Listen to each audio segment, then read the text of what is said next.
आज की वीडियो में हम बात करने वाले हैं स्लिप डिस्क के बारे में, जिसे कि हम डिस्क प्रोलैप्स भी कहते हैं। हम जानेंगे ये कितने टाइप का होता है और आप इसकी एमआरआई रिपोर्ट कैसे देख सकते हैं। पहले हम इसे समझ लेते हैं कि ये होता क्या है। देखिए, आप जानते हैं कि हमारी गर्दन से लेकर हमारी कमर तक एक हड्डी पाई जाती है, जिसे कि हम रीढ़ की हड्डी कहते हैं। इसमें कई सारे पार्ट होते हैं, जैसे कि इसके ऊपर के पार्ट को हम कहते हैं सर्वाइकल वर्टेब्रा, जिसमें कि 7 हड्डियां होती हैं। इसके बाद होता है इसमें थोरेसिक वर्टेब्रा, इसमें होती है 12 हड्डियां। और इसके बाद आता है नीचे यहाँ पर लंबर वर्टेब्रा, और इसमें 5 हड्डियां होती हैं। और नीचे होता है सैक्रम, जो कि ग्रीन कलर से है, इसमें भी 5 हड्डियां होती हैं। तो हम बात करेंगे यहाँ पर सैक्रम लंबर एंड सैक्रम की, क्योंकि जनरली जो स्लिप डिस्क होता है वो इसी में होता है। यानी कि जो हमारी डिस्क प्रोलैप्स होती है, प्रॉब्लम होती है, वो जनरली इसी में होती है। हमारी L4 L5 में और L5 S1 में ये प्रॉब्लम ज्यादातर होती है। तो यहाँ पर हम बात करेंगे लंबर एंड सैक्रम की, क्योंकि जो स्लिप डिस्क की प्रॉब्लम होती है वो ज्यादातर इसी में होती है। इसे हम और अच्छे से समझ लेते हैं। देखिए, जो हमारी लंबर वर्टेब्रा होती है, यहाँ पे है L4 यानी कि लंबर 4, ये लंबर 5 है और इसके नीचे S1 है। तो जनरली जो हमें प्रॉब्लम होती है वो L4 और L5 के बीच में, यानी कि यहाँ पर, और L5 और S1 के बीच में, यानी कि इस जगह। यानी कि हमें इस जगह प्रॉब्लम होती है और यहाँ पर ही हमें जो एमआरआई रिपोर्ट करानी होती है। तो देखिए, ये जो 2 हड्डियां होती हैं, जैसे कि L4, ये हमारी वर्टिब्रा है, और ये दूसरी वर्टिब्रा है L5। तो इनके बीच में एक प्लेट पाई जाती है इस तरह की, तो इसे हम कहते हैं डिस्क। इसे ही हम कहते हैं डिस्क। और इसमें ही कुछ प्रॉब्लम हो जाती है, जिसे कि हम स्लिप डिस्क या फिर डिस्क प्रोलैप्स कहते हैं। तो इस डिस्क में कुछ स्ट्रक्चर पाए जाते हैं, वो भी आपको जानना जरूरी है, तो वो भी हम देख लेते हैं। तो देखिए, जो हमने अभी डिस्क देखी थी, ये उसी की इमेज है। तो यहाँ पे हमने इसका सजेटल व्यू लिया है। तो ये क्या होता है, यदि हम किसी चीज को सामने से देखते हैं तो उसे हम कहते हैं सजेटल व्यू। तो यहाँ पे हमने देखा था, ये हमारी L5 वर्टिब्रा है या फिर L4 वर्टिब्रा है, और ये हमारी L5 वर्टिब्रा है। तो इनके बीच में एक डिस्क पाई जाती है, ये डिस्क है। तो अब हमें इसमें समझना है कि इसमें क्या क्या होता है। तो देखिए, यहाँ पर डिस्क के बीचों बीच कुछ पानी जैसा पदार्थ पाया जाता है, जिसे कि हम कहते हैं न्यूक्लियस पल्पोसस। और इसके चारों ओर कुछ रिंग्स पाई जाती हैं। आप देख रहे हैं यहाँ पर कुछ रिंग्स आपको दिखने को मिल रही होंगी, और इन रिंग्स को हम कहते हैं एनुलर रिंग्स या फिर एनुलस फाइब्रोसस। तो आपको इन दोनों चीजों को याद रखना है, क्योंकि आपको ये दोनों चीजें आगे काम आएंगी। बीच में है लिक्विड, जिसे हम कहते हैं न्यूक्लियस पल्पोसस, और इसके चारों ओर पाया जाता है एनुलस फाइब्रोसस या फिर एनुलर रिंग्स। तो ये इसका सजेटल व्यू है। तो अब हम डिस्क का एक्सियल व्यू देख रहे हैं। तो एक्सियल व्यू क्या होता है, यदि हम किसी चीज को ऊपर से देखते हैं तो उसे उसका एक्सियल व्यू कहते हैं। तो मान लीजिए हमारी डिस्क है, तो डिस्क को हम ऊपर से देख रहे हैं। मान लीजिए आपकी आंखें यहाँ पर है, आप इसे यहाँ से देख रहे हैं, तो हम इसे इसका एक्सियल व्यू कहेंगे। तो यहाँ पे हमने इसे ले लिया है। तो आपने देखा था डिस्क के बीच में पानी पाया जाता है, तो इस पानी को हम कहते हैं न्यूक्लियस पल्पोसस। और इसके चारों ओर एनुलर रिंग्स पाई जाती है, जिन्हें हम कहते हैं एनुलस फाइब्रोसस।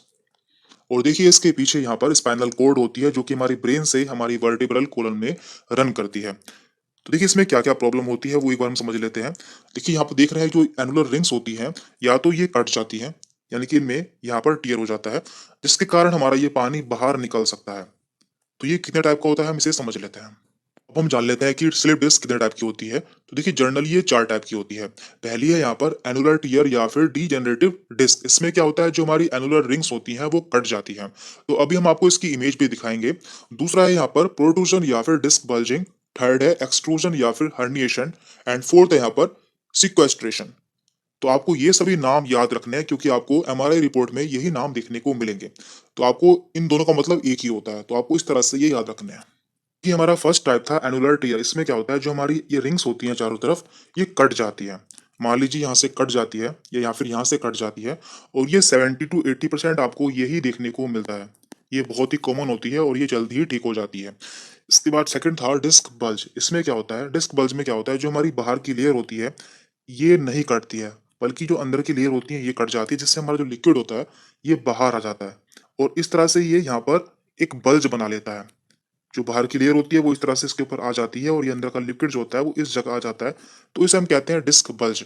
और ये भी बहुत ही कॉमन प्रॉब्लम होती है, ये भी 70 to 80% आपको देखने को मिलती है। थर्ड है इसके बाद हर्निएशन। हर्निएशन में क्या होता है, ये जो बाहर की लेयर होती है ये भी कट जाती है, और ये लिक्विड पूरी तरह से बाहर आ जाता है। तो इसे हम कहते हैं हर्निएशन, और ये बहुत ही डेंजरस प्रॉब्लम होती है, लेकिन ये बहुत ही कम देखने को मिलती है।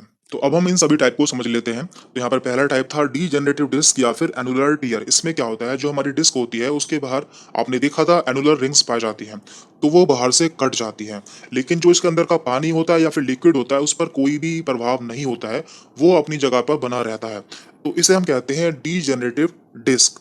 और ये एक बहुत ही कॉमन प्रॉब्लम होती है और आपको मैक्सिमम 70 to 80% यही प्रॉब्लम देखने को मिलती है और ये जल्दी ही ठीक हो जाती है। इसके बाद सेकंड टाइप है यहाँ पर डिस्क बल्जिंग।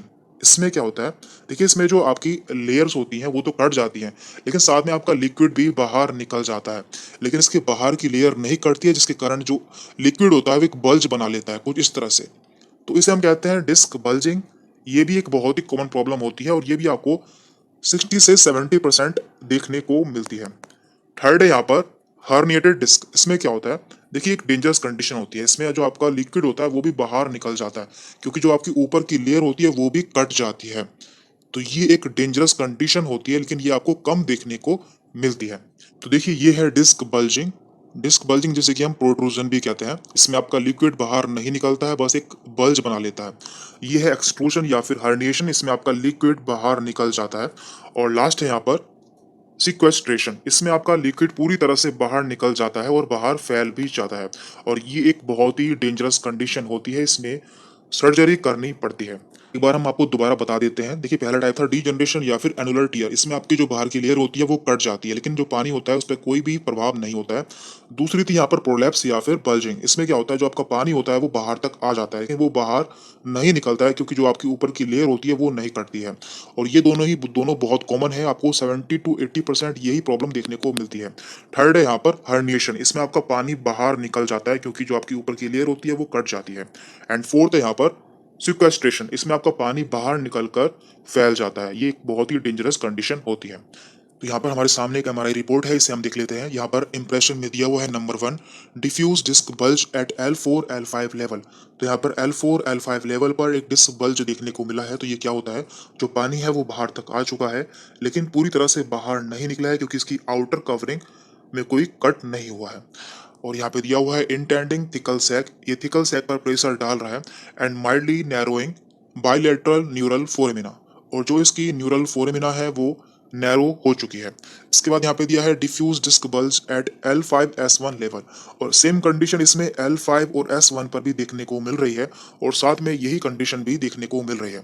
और देखिए जो ये लिक्विड होता है ये किसी भी डायरेक्शन में मूव कर सकता है, ये इधर भी मूव कर सकता है और ये इधर भी मूव कर सकता है, और इसी के आधार पर इसकी सीवियरिटी देखी जाती है कि ये कितनी जल्दी ठीक हो सकता है। तो उस पर भी हम एक वीडियो अपलोड करेंगे, आपको बताएंगे कि कौन सी कंडीशन कैसे ठीक हो सकती है। तो आज की वीडियो में इतना ही था। यदि आपको कोई डाउट रहता है तो आप हमसे कमेंट करके पूछ सकते हैं। Thank you very much.